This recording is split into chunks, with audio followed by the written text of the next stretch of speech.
Great art, spiritual growth, these things that we aspire to in our lives, where do they come from? They come from heat. They come from pressure. This is the first principle I want to talk about in this framework that underlies all works of genius and great art. And it's a very grandiose subject indeed, but I think these points are going to be super useful for the striving ones out there. To begin with, we're going to do a quote from Ian McGillichrist. Quote, "It is the tension between warring ends of the bow that gives the arrow the power to fly, as it is the tension in the strings of the lyre that gives rise to melody." This is what he meant by his saying, war is the father of all things. What looks like a waste of effort, pulling in opposite directions, is the essence of generative vitality. Inside of you and inside of me, my friends, you probably wrestle with different contradictions, right? The contradiction of wanting to be powerful and wanting to live a great life in the world, and also just wanting peace and spiritual, growth or a family. There's these contradictions, there's these tensions inside of us, especially if you're a passionate one. If you're a sensitive young man like me, you wrestle with a lot of different feelings and emotions and live a life of more intensity. And as I said, art and spiritual growth, it comes from heat. And this is something we don't really recognize in the modern world, is we think someone wrestling with themselves or going through addiction or temptation or pressure or dissatisfaction, we think of those things as bad, that need to be fixed. But what I want to say here in this first point is that we must learn to affirm the tensions inside of us and actually use them. For instance, a lot of musicians' greatest songs and artists' greatest works, where do they come from? They come after heartbreaks. They come after a lot of grief, where they touch the dark side of life, the irrational emotions that move in the deep unconsciousness of themselves. And then they have to use art as their therapy of expressing those emotions, right? And this is where a lot of the greatest songs come from. You see, tension, it is the thing that creates the volcano of genius. So let's go into the second point, and that is great artists are like volcanoes. This is a quote from the book Bangers by Old Books Guy on X, really great writer. He said, "Artists are volcanoes." Quote, "Nature is full of odd coincidences. Take volcanoes. When they erupt, they cause havoc, destruction, red skies, sure. But they also deposit ash that makes the surrounding regions far more fertile for decades to come." Nicholas Chamfort wrote about this dynamic. It is seen in great artists too. Their volcanic tempers often lay the groundwork for their most fertile periods. He said, quote, "It is when their age of passions is past that great men produce their masterpieces, just as after volcanic eruptions that the soil is most fertile."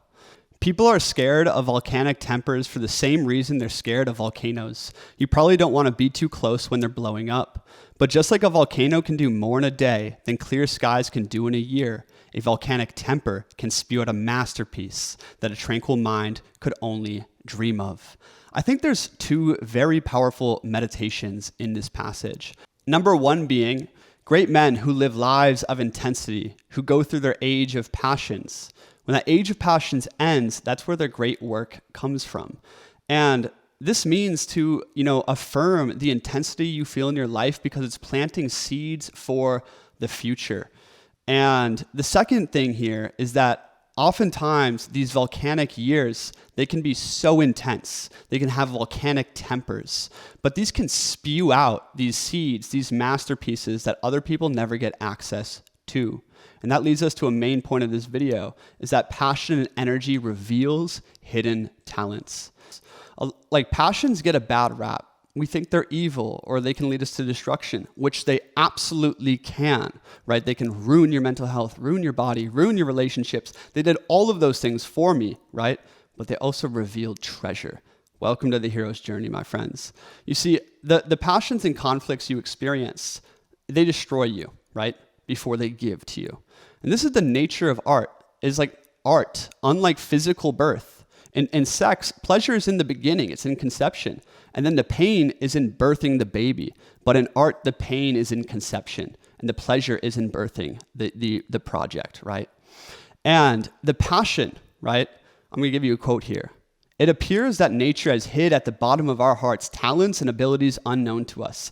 It is only the passions that have the power of bringing them to light, and sometimes give us views more true and more perfect than art could possibly do. The passions, they reveal something to us. I know when I was going through huge heartbreak in my life, a lot of tragic loneliness, I had just left a community behind, my business behind, and a partner of 5 years behind.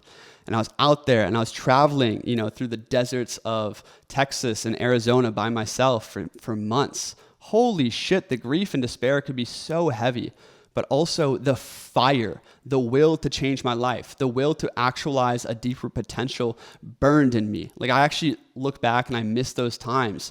Nature and everything had taken on this quality that felt more alive. Music hit harder. I was closer to the song of life itself. And when you're close to the song of life itself, genius starts to erupt inside of you. A seed is planted, and out there, that's where the idea to write the book, The Psychology of Slaying Dragons, was born. I was wrestling with dragons, and over the next 2 years, I wrote about my process with that and the philosophy that was guiding me. And it revealed something to me. In that deep period of turmoil, I finally found the discipline to create. And going into my craft with this energy of I need to do this, almost as therapy, but it's also overflowing from my soul, I fucking hated writing at the beginning, and now I write every day. It revealed a talent and ability unknown to me, right? And this is what's going to happen to you, is the fires that burn in your life, they reveal something to you. And this is something that a lot of people don't affirm, and I want to affirm for you, is the tensions you feel, they're not evil. The temptations, the passions, the emotions, the struggles you face, right?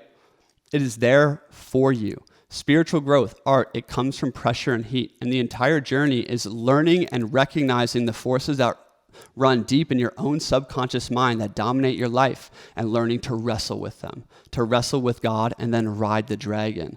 And when you can do this, right, that dragon's going to lead you to treasure. And one quick disclaimer here too, though, is when you are wrestling with these passions and with temptations, it's not about succumbing to them. That is not what riding the dragon is. Riding the dragon looks like fully understanding what you are up against, right?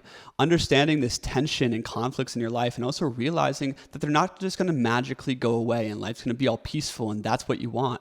It's actually more so of how can you use these subterranean desires? How can you use the self-destructive energy? How can you use the Daimon and actually use it for higher spiritual growth or higher artistic development? How can you pour yourself into the world?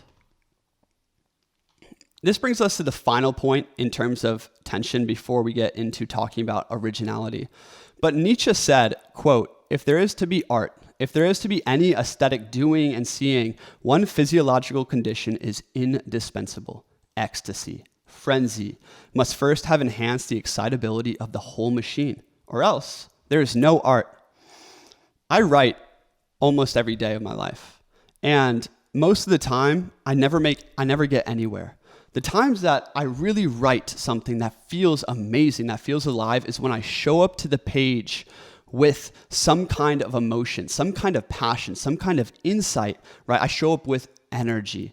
And Stephen King even says this in his book on writing. He says, show up to the page with determination, show up with passion or pain or anger or rage, show up any way but lightly.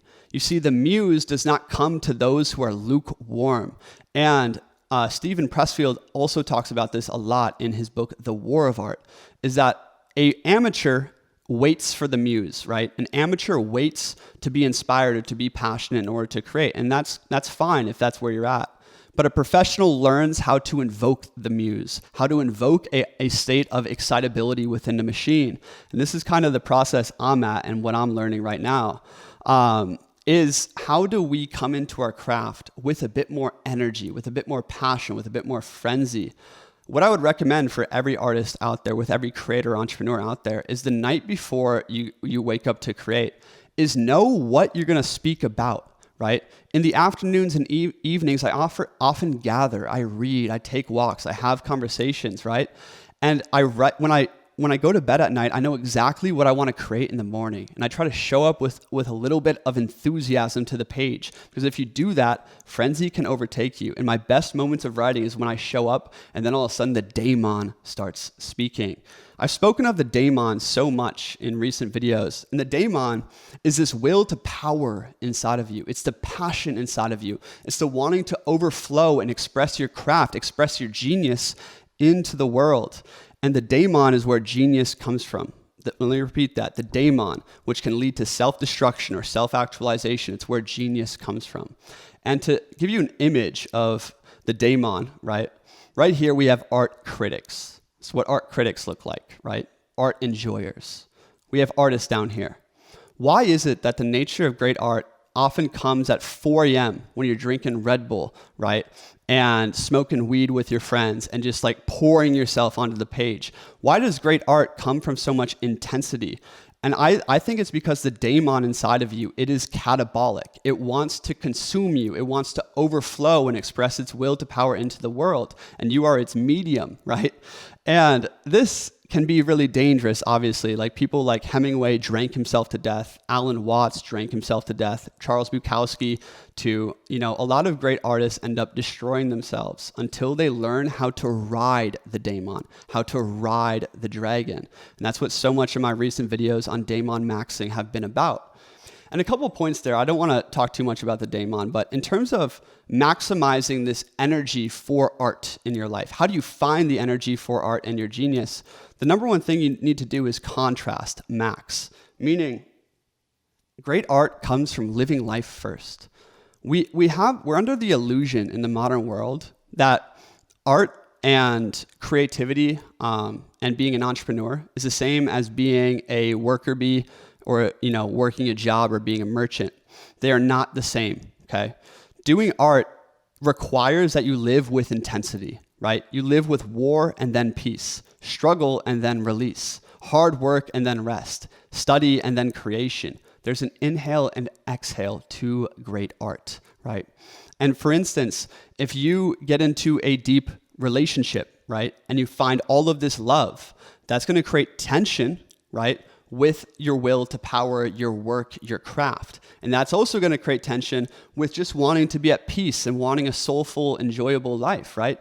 Oftentimes, peace, power, and love are in great tension between each other. And the more you can contrast, max, of being in love and then going through heartbreak and then finding your will to power and building a business and then pursuing a spiritual path and even doing all of this within every day or every week of your life, you're building all of this experience. You're building all of this tension and fire.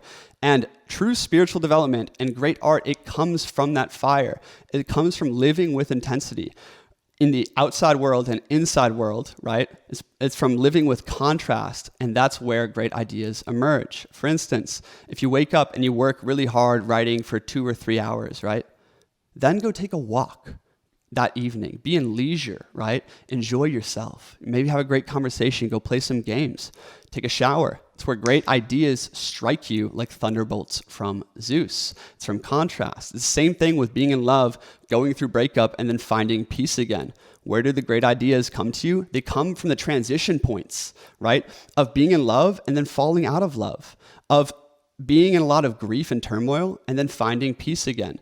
These transition points are where all ideas and genius really stem from. They stem from contrast maxing. And that's why in my life, I tend to work really hard for 4 days and then take 2 days off, right? Or work really hard for 2 weeks and then take a trip or go skiing or go do something else, right?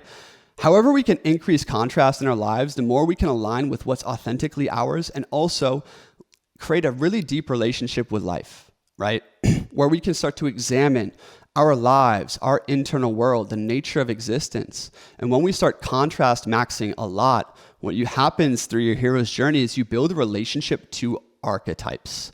And when you build a relationship to archetypes, to universals in the human experience, you start accessing the tools for genius. Let me repeat that. The archetypes, the universals in human experience that you find through living with intensity and living an examined life become the tools in your hands for shaping your great project. And that's what we're going to get into in part 2, the framework for bringing forth your genius, the framework behind great art. So when you're doing your great art, as we said, like show up in the morning, develop the skill, saturate the subconscious mind, but create contrast in your life. Go live. Without living first, you're never going to create the volcanic eruption that gives birth to your great works. But when you are, in the process of birthing something into the world, I want to talk to you about where originality really comes from. And this has been some deep insights in my life as of late. There's a tension, there's a conflict between what the market wants, what the world wants, right? And where your originality lies. And by specializing too soon, which everything is kind of, conforming you to do, by specializing too soon, you will never really reach your own originality. For instance, my first YouTube channel, I was making tutorials about Premiere Pro and After Effects. And if I had kept doing that, I would have gotten pigeonholed into the tech bro world on YouTube. And it's like, thank God I didn't specialize to make more money, right? But the thing is if you want to have a successful YouTube channel of any kind, you do have to find consistency somewhere. You have to specialize eventually. My thing is that I don't think we have enough time for adventure mode in the world, because we get out of high school, we go to college, they're asking you what degree you want, what specialization do you want. If you're trying to be an entrepreneur, the question is where do you want to specialize? And it's like, how can you set up your life to simply have time to pursue your interests boldly, right? And by pursuing your interest and working on crafts in a diversity of fields, this is how you actually can start merging fields together into an original expression. I never could have done this right now if I wasn't followed my interest into spirituality and esotericism, into trying to build businesses and becoming an entrepreneur. If I didn't start all of these different YouTube channels talking about history, Western civilization, philosophy, all of these things, and now I'm realizing that my voice, right, on YouTube is actually about inspiring the noble and ambitious ones out there. I'm not here to talk about Western civilization as much as talk to the leaders of tomorrow. And so I finally hit a point on YouTube where I am specializing quite a bit now. My channel is only going to be about self-actualization, but if you even look at my videos from 4 months ago, I was talking about history, I was talking about the war on Western culture, I was talking about all these things, but I'm realizing those are all added ingredients to my real craft, the thing I'm really called to do. So what I'm communicating here is that many young men out there are looking for your frontier, you're looking for your craft, you're looking for where does your genius lie. And the thing is we have to be in adventure mode, and absolutely affirm adventure mode, right? Until we can start really coming into our authentic essence. And as you come into your authentic essence, it'll naturally be magnetize a certain path, a certain dream, a certain project in the world. So the other tension that we're going to be dealing with a lot as creators is the tension from critics on YouTube. This is very common, is what the algorithm rewards and what your fans reward often can conflict with the changes happening inside your own soul, right? So there's so much temptation to listen to what other people think about your craft. Every single person I talk to, who watches my YouTube channel, they have opinions. Like my ex-girlfriend thought I should make videos that are more soft and more gentle and more emotional. Other people think I should be more passionate, more demanding, right? Everyone has an opinion about your craft and what you're doing. The thing is this is all the critics, and this is what doing art is actually like. It's like riding a dragon, it's surfing a wave. And the only way you're gonna actually lead to or get to originality is listening to your heart first. This returns that inward to outward principle. As I said, following your heart like a madman, following your interest like a madman is the first principle in life. We must live from the inward to the outward, or else we're going to become what other people want us to be, and therefore be disconnected from our originality. But there is a feedback mechanism built into great works of art, okay? The feedback mechanism is like this. There's 3 things, really 2, that matter the most, okay? So when you're creating your craft, when you're creating YouTube videos or music or doing whatever project, even entrepreneurship into the world, there is 2 ways that we get feedback. We get feedback from the market, from what's contemporary, right? The contemporary world is like the politics and the trends of our day. It's the culture of our day. It's the modern zeitgeist. It's what the Gen Zers are posting on TikTok. It's the news stream, right? And a lot of people cater their entire personality to the times, right? And what's contemporary. And that's fine. You can be really trendy. That's cool. There's also another source that we can get feedback and inspiration from, and that's from what is timeless, okay? What is timeless is like classical works of art, classical texts like Plato's Republic, the Bible, Dante's Inferno, Shakespeare, these things that have a timeless quality. And this is what education is supposed to be. When we're growing up, we're supposed to be connecting to those timeless elements, what you could think about as archetypally universal to the human experience. And this is actually where a lot of originality comes from. Originality comes from following what comes from the inside to the outside, taking that hero's journey, but then receiving feedback from what has come before, what is timeless, and also what works for the modern zeitgeist, okay?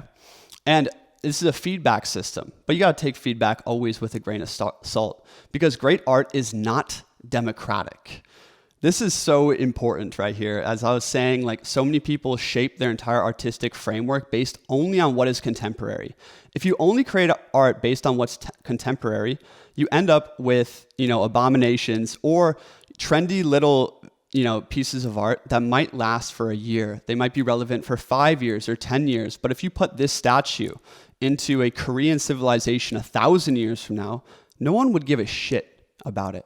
And that's because it doesn't have any timeless elements. It isn't educated from the classics, right? And also democratic art is often done by committee.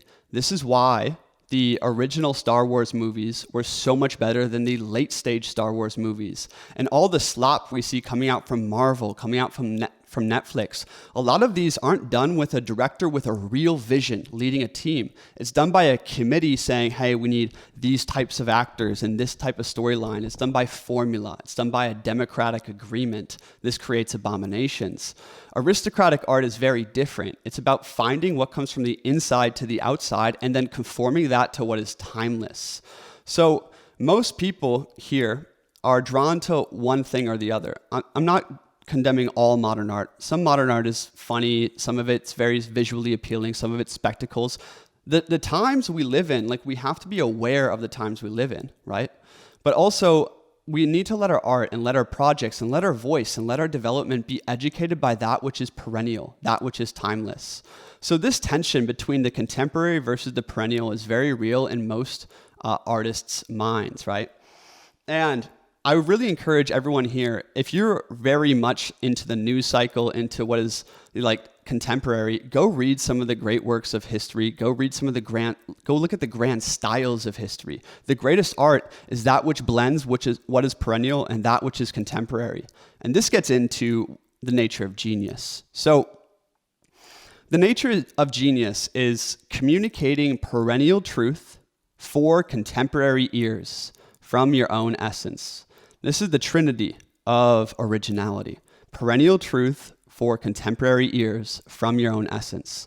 And essentially, this is what every prophet does. This is what every great artist who's read for years has done, right? Is they understand the deeper chords within the human psyche and life. They examine their own hearts deeply, right? And what they find is archetypal imagery. Right here, we have a graph we're going to break down here. Essentially, there's archetypes within the collective unconscious of man. Call it the archetype of death, the mother, the hero, the sage. These different energies that almost all humans experience and feel. We look up here, we see this archetype of the hero, of the aristocrat, of nobility, right? And these are deep archetypes that are universal. If you put this statue in a civilization 2,000 years from now, it would still communicate a message. It could still inspire the hearts of those people, even in a diverse time and a diverse world, because it's communicating timeless elements, right? But the problem is, if you're just archetypal, right, no one's going to read you because you're too far in the fringe, right? But if you're too common, right, if you're too over here without archetypes, you're just really trendy, you're very contemporary, you're only going to last for a month, maybe a week, maybe 5 years, but no one's going to give a shit about your project in later centuries. And this is why something like Tolkien's Lord of the Rings is so prolific. It's a myth that combines modern elements, right? Like the war against good and evil, the fall of Western civilization, but it also combines what is contemporary with archetypal stories, with ancient stories, with the great sagas of the Nordics and North Europeans. And this story, right, it has such high mimetic fitness. I forget the philosopher who talks about this. I think it's René Girard. But essentially, mimetic fitness is like communicating to the deep genome within humankind. It's communicating to the deep unconscious. And when you create art with really high mimetic fitness that speaks to modern people with universal themes, right, in a really profound way, this is how you create art that infiltrates the entire consciousness of civilization. That's the nature of genius. And what I would call that is prolific. So let's return to the hero's journey for a second. So to be prolific, right, when you take the hero's journey, you leave the normal world, the common world, okay? And when you leave the common world, this is like, the common world is the world of, corporate jobs, school, the collective consciousness and zeitgeist of our day. You go into the special world. Maybe you get into spirituality. Maybe you get into fringe philosophical topics. Maybe you go travel and you go into the dark places of the world that no one talks about. Maybe you become a drug lord in I don't know, like Bombay or something. You go into the special world, and in the special world, you wrestle with forces inside of you. You wrestle with your passions. You discover all of these miraculous miracles. You get a deeper sense for the world. I know in the special world for me, I was getting really deep into esoteric spirituality. And then I got into philosophy. And I had all of these different mystical experiences. And I also had this really massive war with addiction, with heartbreaks, with suffering, with temptations, with passions. And all of this, it produced a seed, a germ, right? As we talked about in the volcanic eruption, like this is where the gems are found. And if you want to create great works of art, it's about going into the fringe world, right? Going into the fringe world and then communicating it back to the normal world. This is the completion of the hero's journey. When the hero returns to the normal world, as Joseph Campbell says, he returns bearing gifts. He returns bearing treasure for his community. And that treasure is what he found in the fringe. And this is actually so relevant to art. For instance, my highest performing video on this channel, it was about Nietzsche's philosophy of downgoing, which is a very fringe idea. Not many people read Nietzsche, let alone his philosophy of downgoing. So it's a very fringe concept. And what I did is I mixed the philosophy of downgoing with a very modern movie for the modern zeitgeist, Fight Club, which really speaks to a lot of young men. So I communicated Nietzsche's, fringe idea through a modern contemporary medium, right, back to the normal world, and it blew up. And that's because I was combining high archetypal and like fringe concepts with trendy ideas, right, that had high mimetic fitness. It really spoke to the zeitgeist of our times. So when you have really high archetypal fitness in a story, basically what archetypes are is they're the universals in the collective mind. You can go read Carl Jung for this. But the more in tune with archetypes you are, by examining your own experience, by living a full life, by going through the hero's journey, and also studying the timeless works and studying, the classics, you build a relationship to archetypes, which you could think about as gods moving in the collective unconscious of humanity. And when you speak to an archetype, you become prolific. For example, this YouTube channel has been blowing up recently. I've been talking about Daimon maxing. I've been talking about the passions. I've been talking about my authentic journey and the path towards self-actualization, which I aim at. I aim to create great works of art. And I also aim to, band together the ambitious and spiritual ones out there. And my YouTube channel is blowing up. You know why? It's because I'm communicating to an archetype I deeply understand. And that archetype is of the striving hero wrestling with passions. That has defined my entire journey for the last 10 years. The striving, sensitive young man going for a dream, full of different desires and drive. but also wrestling with himself and learning from a lot of different struggles and tragedy and heartbreaks and things of this nature. I communicate to those striving heroes, and it's why so many, ambitious, so many men have been commenting on my videos that these videos resonate with them more than any video they've ever watched. People have been commenting that these videos have brought them to tears. And it's not because I know them, right? It's because I understand an archetype so deeply, and that's the archetype of that striving hero, and I speak to him. When you speak to an archetype, right, this is how your story, your art, takes on really high mimetic fitness, is because you're communicating to something that is universal into human consciousness. And the people who resonate with that archetype more are going to hear your words and be like, that's me. I know that guy. I know what he is saying. He's speaking right to my soul. It's because we share an archetype, right? And that's the crazy thing. As Nietzsche said, genius, originality, what is it, right? It is naming something that we all see. It is naming, giving shape and name to an experience in life. And the deeper you dig into your own experience in your path, right, you're gonna stumble upon certain ideas or certain energies that kind of feel vague, right? But by writing, by creating, you start to bring that idea from the other world into this world. And the real breakthrough point of genius is when you give it a name. For instance, the idea of Daimon maxing. It's not a great name, right? But it's the idea of, for men who live with a lot of passion and a lot of emotion and drive, how they can, ride the dragon to self-actualization. Daimon maxing. I gave it a name, and that name is the name for what the striving hero works with, right? So that's just an example of a small way I'm bringing a little bit of genius into my own life. I know that talking about these concepts in the first person can sound conceited or sound vain. It's not my intention. I'm just here to teach through story and be real with you about my quest. So this is how you can become prolific and create great works of genius, is go find what's fringe, what's archetypal, and then communicate it back to the mainstream. And the more archetypal it is, the higher the mimetic fitness. So in conclusion to this video, go wield your fire. Go live boldly, my friends. Affirm the tension in your life and live your life from the inside to the outside.